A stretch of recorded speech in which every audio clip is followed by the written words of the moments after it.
नमस्कार साथियों, जय श्री राम, जय माता दी। आज मैं फिर आप लोगों के लिए एक नई वीडियो के लिए पहुंचा हूं माँ दुर्गापुरी के यहाँ पर श्रीमद् भागवत कथा का भव्य और दिव्य आयोजन किया जा रहा है और मेरी कोशिश है लगातार 4 दिन से मैं आपको इसकी कथा का श्रवणपान और दिखाने की कोशिश कर रहा हूँ वीडियो के माध्यम से। तो निश्चित तौर पर जो आज 5वां दिन है, इसमें भी मेरी कोशिश रहेगी कि आपको संक्षिप्त में ये जितना संभव हो सके वो भागवत कथा का श्रवणपान कराया जाए, आपको दिखाया जाए।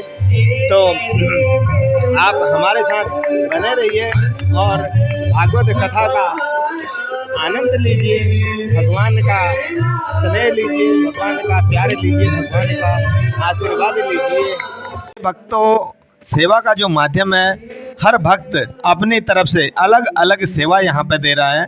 तो इसी क्रम में हमारे कुछ भक्तगण जो महाप्रसाद है, इस प्रसाद का वितरण कथा के बाद किया जाता है, तो उसको तैयार करने में लगे हैं। और यहाँ पर जो सुपरविजन है, जो देखने का काम हमारे पंडित नारायण दास जोशी जी यहाँ से कर रहे हैं। ये देखिए, जय हो।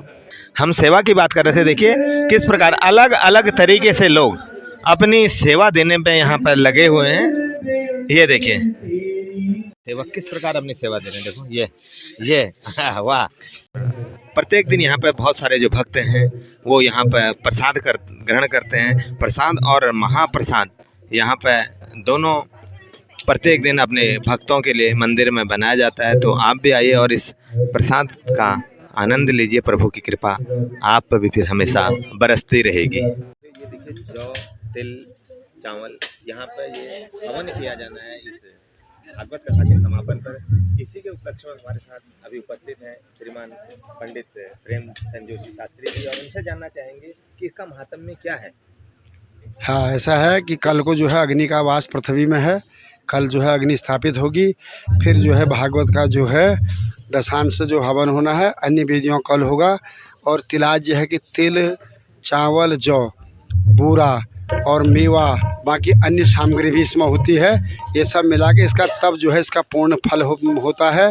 अगर जहाँ ये सब नहीं होता उसका पूर्ण फल नहीं होता है, इसलिए होना ज़रूरी होता है। बाकी इसमें अन्य सामग्री और मिलाई जाएगी, जैसे इंद्र जौ, भोजपत्र, जटामासी और अन्य और भी हवन सामग्री, घी, ये सब मिलाया जाएगा, मेवा, ये सब मिला के तब इसका हवन होता है। इसी के जो है भागवत का जो है तो भगवान का भोग जो है यही होता है। जितने शुद्धता से इसमें सब इसलिए सुखा दिए गए हैं कि कोई इसमें कीट पतंग आदि न रहें। और ये सब उसके बाद साफ़ होगा, साफ़ होने के बाद तब ये मिलाया जाएगा। इसी से जो है तब पुण्य मिलता है। लोग कहते हैं कि हम पुण्य के लिए करते हैं, लेकिन जो है उसमें सारा पाप होता है कि सारे वहीं से लाते हैं, सिर्फ कीड़े आदि सब होम देते हैं, इसलिए उससे पुण्य नहीं मिलता। धन्यवाद। बहुत बहुत धन्यवाद पंडित जी, आप हमारे साथ जुड़े। साथियों, आपने देखा कि किस प्रकार पंडित जी ने कहा कि इसका सबसे बड़ा महात्म्य है और ये सबसे बड़ी पूजा है। कथा का जो सार है, उसके बाद हवन करना। वैसे तो हर शुभ कार्य के बाद हवन यहाँ पे किया जाता है। तो हम आपको और भी जो हमारे वेदाचार्य हैं उनसे मिलाने की कोशिश करें। तो इसी क्रम में हमारे साथ जुड़े हैं पंडित श्रीमान कैलाश जोशी जी।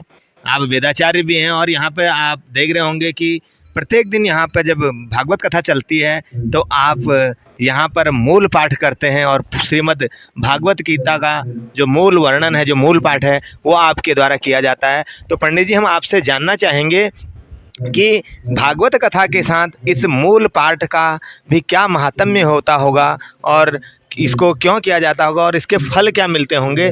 तो हम श्रीमान जोशी जी के पास चलते हैं और जानने की कोशिश करेंगे। जोशी जी, जैसे कि आपने हमसे पूछा कि मूल पाठ क्यों किया जाता है, और वहाँ पे तो कथा हो सकती है पूरी, क्योंकि इससे पूरी कथा तो वहाँ पे नहीं हो सकती है। सालों साल कथा करने में लग जाते हैं। तो मूल पाठ होता है, वहाँ प्रसंग कहीं छूते हुए जाना पड़ता है। तो मूल पाठ का मेन मकसद यह है कि पूरी मूल तरह से पाठ होए, पूरी भागवत गीता का पठन पूरा फर्स्ट से लास्ट तक, महात्म तक पूरी एकदम विधि विधान से एकदम कट टू कट होनी चाहिए। ये इसका मूल पाठ का नियम है कि वहाँ पे तो कथा की जगह पर तो प्रसंग छूट भी जाते हैं, कई चीज़ें हो जाते हैं, उतना टाइम नहीं रहता है फिर समझाना व्यास जी का।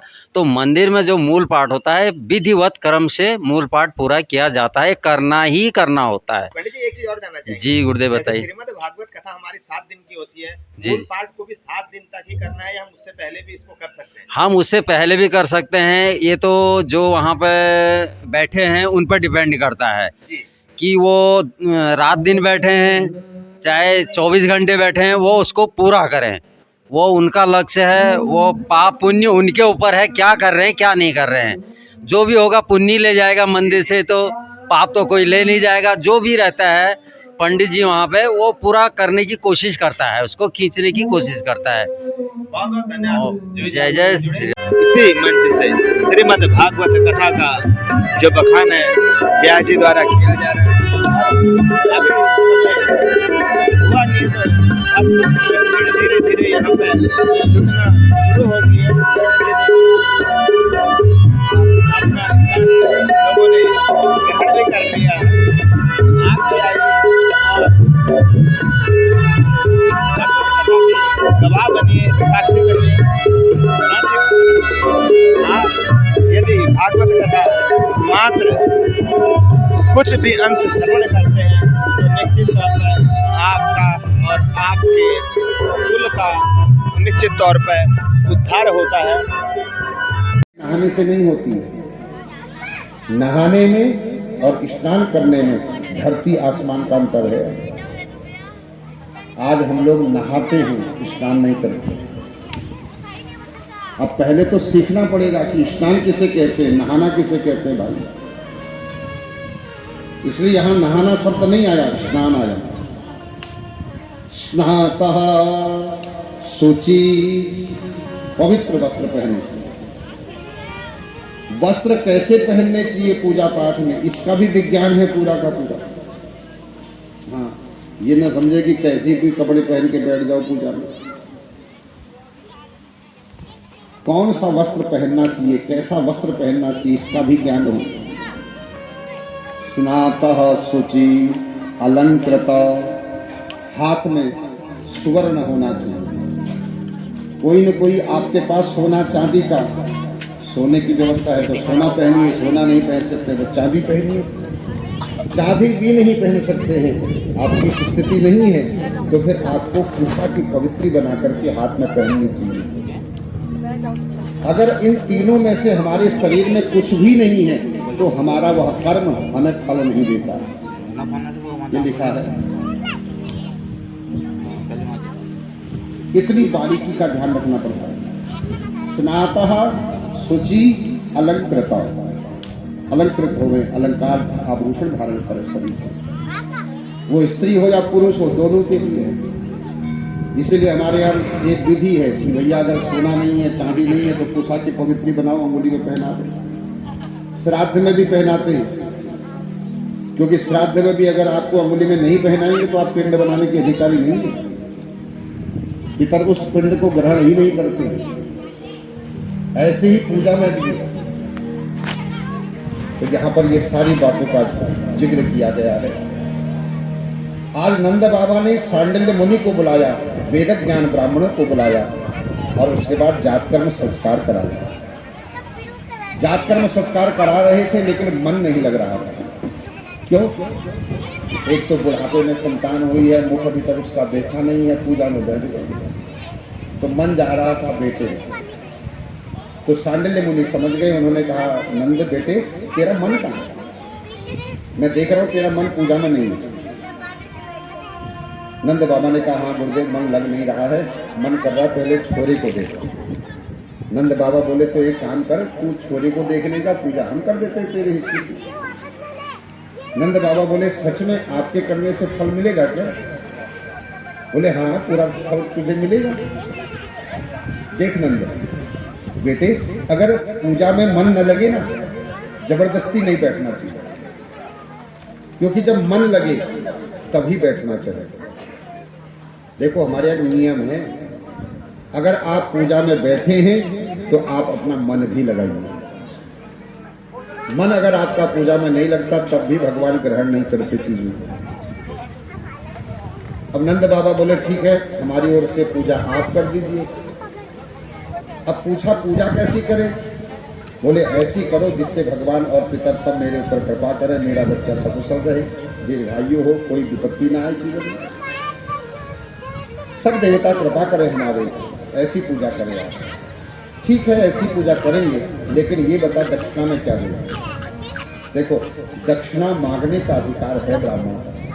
जो लोग ये कहते हैं ना आजकल ब्राह्मण मांगने लग गए हैं, उन्हें मालूम नहीं है दक्षिणा मांगी जाती है। हाँ, आप दान अपनी मर्जी से कर सकते हो, दान जो भी देना है आप अपनी मर्जी से दो, वो ब्राह्मण का अधिकार नहीं है, नहीं कहेगा इतना दान। लेकिन दक्षिणा जहां बात आती है वहां उसे मांगने का अधिकार है। इसलिए हमारे यहाँ एक नियम है, गुरु दक्षिणा हमेशा गुरु मांगता है तब शिष्य देता है, अपनी मर्जी से दक्षिणा नहीं देता शिष्य कभी। आपने देखा होगा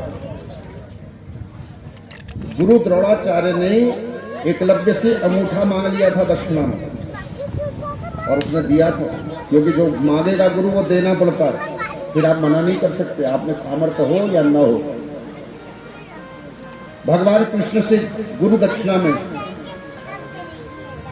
गुरु ने अपना बेटा मांगा मरा हुआ, और वो उनका मरा हुआ बेटा ला करके देखे आते दक्षिणा में। गुरु द्रोणाचार्य ने अर्जुन से गुरु दक्षिणा में अपने शत्रु का सर मांगा, बोले मेरे दुश्मन द्रुपद को पकड़ के लाओ। आप कभी महाभारत उठा के देखते, गुरु जो मांग ले आपको शिक्षा देने के बाद, ज्ञान देने के बाद, वह देना शिष्य का धर्म बन जाता है। इसलिए यहां पर भी पूछा आपको दक्षिणा में क्या चाहिए, आप दक्षिणा क्या दोगे, वैसी पूछा है उन्होंने। तब कहते हैं धेनो नाम न्योदे प्रादात् विप्रेभ्य समलंकृते तिलादीन सप्तरत्नोभः सातको मां भरा व्रतान। 2 लाख गायों का दान देता हूं, चांदी से पैर के खुर मड़ करके, सोने से सींग मड़ करके पहली वेद की ब्याई हुई 2 लाख गायों का दान, साथ में 7 अन्न के पहाड़, तिल आदि 7 अन्नों के पहाड़ बना करके उनमें हीरा जवाहरात सोना चांदी भर करके आपको दान में देता है। एक बात बताएं, अगर भगवान ने सामर्थ्य दी है तो दक्षिणा देने में कभी कमी नहीं करनी चाहिए, उससे आपको अक्षय फल की प्राप्ति होती है। आप दक्षिणा देने में हाथ बांध लेते हो ना सामर्थ्य होने के बाद में, तो इसलिए उसका पूर्ण फल भी नहीं मिलता। इतनी दक्षिणा जब दी है, सांडिल्य मुनि तो गदगद हो गए, बोले नंद हमें इतने की आवश्यकता नहीं है, जा हम ऐसी पूजा करेंगे तेरा सभी मनोरथ पूर्ण हो जाए। ये तो इधर जात कर्म संस्कार में लगे हैं, उधर वह जाने लगे। इतने में सब ब्रजवासियों को पता लग गया कि नंद के यहाँ छोरा हुआ है, बालक हुआ है, सब बधाई देने आ रहे हैं। इधर जैसे ही नंद बाबा पहुंचे हैं रोहिणी यशोदा मैया के पास, तो यशोदा मैया ने कहा सब आ रहे हैं लेकिन रोहिणी नहीं आ रही। अब रोहिणी के पास गए हैं, क्या बात है, तो देखा रोहिणी रो रही है। 2 दुख उनके जीवन में है, एक पति जेल में है, दूसरा 1 साल पहले एक बेटा हुआ है, उसने अभी तक न आंख खोली है न करवट ली है, न बोलता है न हिलता है न डुलता है न आंखें खोलता है। अब 1 साल का किसी का ऐसा बेटा हो जो न करवट बदले न आंख खोले न हिले न डुले, उस माँ की क्या स्थिति होगी आप लोग समझ सकते हैं। आज यशोदा ने समझाया बुझाया, लेकर के गई, और जैसे ही बाल कृष्ण के पालने के बगल में एक पालना लगाया गया उस बालक के लिए, और जैसे ही उस बालक को पालने में लिटाया तो बालक ने कृष्ण की ओर पलटी मारते हुए आंखें खोल खोल करके टुकुर टुकुर करके देखने लगा भगवान कृष्ण को। और पता है आंखों आंखों में क्या कहता है? कहता है कन्हैया देख भैया, तूने 1 साल पहले भेज दिया था, लेकिन मैंने भी सौगंध खा ली थी, जब देखूंगा तो पहली बार तुझे, नहीं तो दुनिया को देखूंगा ही नहीं। देख 1 साल हो गया मैंने अभी तक आंख नहीं खोली, आंख खोली तो तुझे देख रहा हूं। एक बात बताएं, ये कथा हमें इशारा भी करती है, एक शिक्षा भी देती है। तुम्हारी भी जब सुबह आंख खुले ना, सबसे पहला दर्शन भगवान का किया करो। ब्रज में हो रही जय जयकार, नंद घर लाला जायो है। ओ ब्रज में हो रही जय जयकार, नंद घर लाला जायो है। ब्रज में हो रही जय जयकार, ब्रज में हो रही जय जयकार, नंद घर लाला जायो है।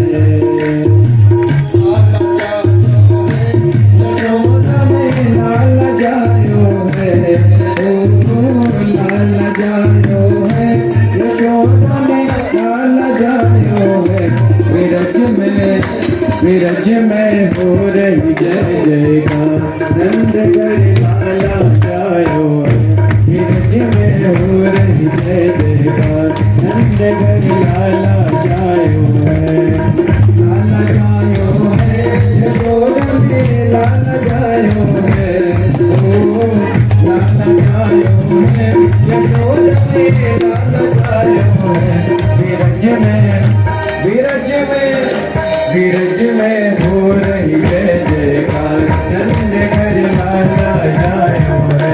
विरज में हो रही जय जयकार, नंद घर लाला जायो है।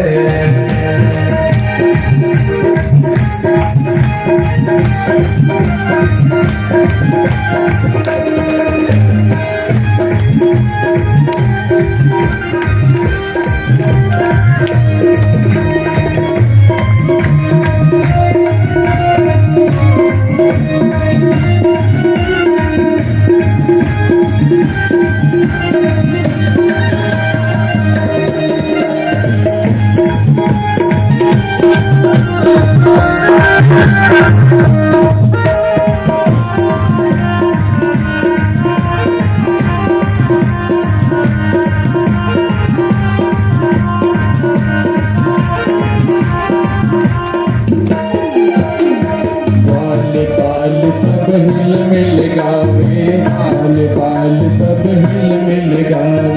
दूध के दूध नंद घर आवे, दूध के दूध नंद घर आवे। बाल बाल सब हिल मिल गावे, बाल बाल सब हिल मिल गावे। दूध के दूध नंद घर आवे, दूध के दूध नंद घर आवे। ब्रह्मानंद समान आज सुख सबने पायो है, ओ ब्रह्मानंद समान आज सुख सबने पायो है। विरज में रही जय जयकार, नंद घर लाला जायो है।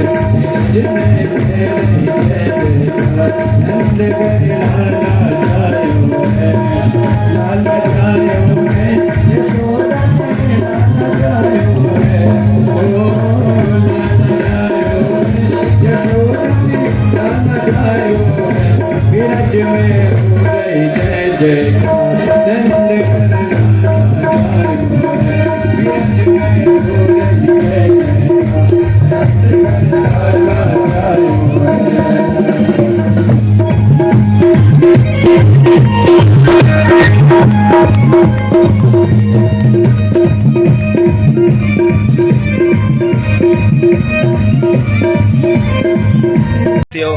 कैसी लगी आपको हमारी वीडियो, ज़रूर बताइएगा। आपका प्यार और स्नेह हमेशा हमें मिलता रहता है, तो निश्चित तौर पे इसी कड़ी में, इस प्यार और स्नेह की कड़ी में इस वीडियो को अधिक से अधिक शेयर करने की कोशिश कीजिएगा, ताकि हमारी सनातन संस्कृति का यूं ही प्रचार और प्रसार हो सके।